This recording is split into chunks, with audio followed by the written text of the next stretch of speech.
ফাঁসি দেওয়া হলো আফজল গুরুকে। তিহার জেলে তাকে ফাঁসি দেওয়া হলো। কেন্দ্রীয় স্বরাষ্ট্র সচিব আর.কে সিংহ জানিয়েছেন, ফাঁসির পর সকাল 8টায় তাকে মৃত বলে ঘোষণা করেছেন চিকিৎসকরা। কাশ্মীরের বসবাসকারী আফজলকে পরিবারকেও ফাঁসির খবর পাঠানো হয়েছে। রাষ্ট্রপতি ভবন সূত্রে জানা যাচ্ছে, কয়েকদিন আগেই আফজল গুরুর মৃত্যুদণ্ডের আবেদন রদ করার আর্জি খারিজ করে দেন রাষ্ট্রপতি প্রণব মুখোপাধ্যায়। স্বরাষ্ট্র সচিব জানান, গত 3রা ফেব্রুয়ারি এই আবেদন খারিজ করে দেন রাষ্ট্রপতি। এরপরেই গুরুকে ফাঁসি দেওয়ার সিদ্ধান্ত নেয় কেন্দ্র। সূত্রের খবর, আফজল গুরুকে তিহার জেলেই কবর দেওয়া হবে। তার দেহ নিতে পরিবারের পক্ষ থেকে কোনো দাবি করা হয়নি, তাই এই সিদ্ধান্ত নেওয়া হয়েছে।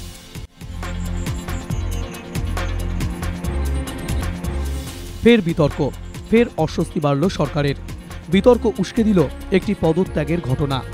পূর্ব ঘোষণা ছাড়াই মাত্র 15 মাসের মধ্যে দায়িত্ব থেকে অব্যাহতি নিলেন রাজ্যের অ্যাডভোকেট জেনারেল অনিন্দ মিত্র।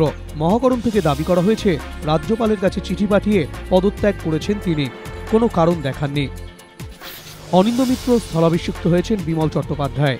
কিন্তু কেন হঠাৎ পদত্যাগ করলেন অনিন্দ মিত্র? প্রশ্ন উঠতে শুরু করেছে আইনজীবী মহলে। এ বিষয়ে অনিন্দ মিত্রর কোনো প্রতিক্রিয়া পাওয়া যায়নি। উৎসব নিয়ে শাসক বিরোধী বাকযুদ্ধ তুঙ্গে। বিরোধীদের হাজারো সমালোচনা সত্ত্বেও মুখ্যমন্ত্রী উৎসবেই অনড়। শুক্রবার বারাসাতের কাছারি ময়দানে যাত্রা উৎসবের উদ্বোধন করেন মুখ্যমন্ত্রী। প্রথমে এই উৎসব হতো রবীন্দ্র কাননে। গত কয়েক বছর ধরে হচ্ছিল বাগবাজারের ফণীভূষণ মঞ্চে। এবারই প্রথম জেলায়, উত্তর 24 পরগনার জেলা সদর বারাসাতে। যাত্রা উৎসবের উদ্বোধন কেন বাগবাজার থেকে বারাসাতে, এদিনের ব্যাখ্যা দিয়েছেন মুখ্যমন্ত্রী। নাম না করে কটাক্ষ করেছেন সিপিএমকে। ঘাড়ের কাছে নিঃশ্বাস ফেলছে পঞ্চায়েত ভোট। এই পরিস্থিতিতে যাত্রা উৎসবের উদ্বোধনী অনুষ্ঠান বাগবাজার থেকে বারাসত সরিয়ে নিয়ে যাওয়ার সিদ্ধান্ত রাজনৈতিকভাবে যথেষ্ট তাৎপর্যপূর্ণ বলেই মনে করছে ওয়াকিবহাল মহল। রাজনৈতিক পর্যবেক্ষকদের ব্যাখ্যা, এদিন যেমন উৎসব নিয়ে বিরোধীদের সমালোচনার জবাব দিলেন মুখ্যমন্ত্রী, ঠিক তেমনই পঞ্চায়েত নির্বাচনকে নজরে রেখে গ্রামীণ ভোট ব্যাংককেও বার্তা দিলেন। বন্ধ নিয়ে করা কলকাতা হাইকোর্ট, আইনজীবীদের ভূমিকার সমালোচনা।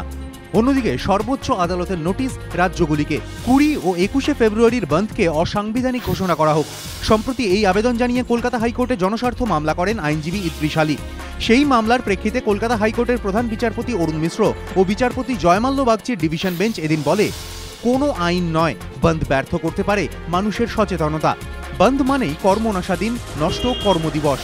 পাশাপাশি আইনজীবীদেরও কড়া বার্তা দেয় আদালত। বিভিন্ন কারণে কখনো পুরো দিন, কখনো বা সারাদিন কাজ বন্ধ রাখা দস্তুর হয়ে দাঁড়িয়েছে আইনজীবীদের। অন্যদিকে বন্ধ নিয়ে জারি করা আদালতের নির্দেশিকা ঠিকঠাক পালন করা হচ্ছে কিনা তা জানতে চেয়ে কেন্দ্র ও রাজ্যগুলিকে নোটিশ পাঠালো সুপ্রিম কোর্ট।